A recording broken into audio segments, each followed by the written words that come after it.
Right? So let's start with what we already know about respiration. तो हमें ये बात पता है कि इट इज़ अ प्रोसेस जहाँ पे ऑक्सीजन इनहेल होती है और कार्बन डाइऑक्साइड एक्सहेल होती है, ठीक है? अब ये क्यों होता है, ये हम आगे देखते हैं। तो अगर हम एक सेल को लें जो ऑक्सीजन इस्तेमाल कर रहा है, तो उस सेल में ऐसे कौन से प्रोसेसेस इन्वॉल्व्ड हैं और वो प्रोसेसेस कौन सी ऑर्गेनेलीज़ में हो रहे हैं, वो प्रोसेसेस इम्पोर्टेंट क्यों हैं और उन प्रोसेसेस का आउटकम क्या है कार्बन डाइऑक्साइड के अलावा। ये तो हमें पता है कि सेल के अंदर ऑक्सीजन जा रही है और बाहर कार्बन डाइऑक्साइड निकल रही है। उसके अलावा क्या निकल रहा है, that is what we are going to be looking at in this lecture.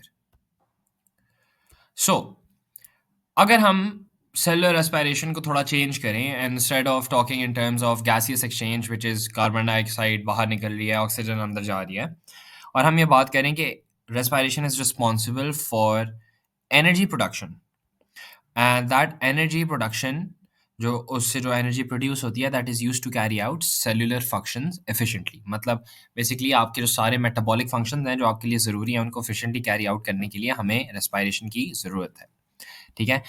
तो what sort of reactions produce energy, catabolic या एनाबॉलिक, ये हम नीचे जाके देखेंगे, ठीक है? और अगर हम यहाँ पे आ जाएँ तो इट सेज़ के the breaking down of larger biological molecules into smaller molecules results in energy production. अब जब बड़े मॉलिक्यूल्स छोटे और सिंपलर मॉलिक्यूल्स में टूटते हैं तो उस रिएक्शन को कैटाबॉलिक कहते हैं, ठीक है? So it is basically a break down reaction. अब बायोलॉजिकल मॉलिक्यूल्स के किस तरह के होते हैं? कार्बोहाइड्रेट्स होते हैं, फैटी एसिड्स होते हैं, प्रोटीन्स होते हैं।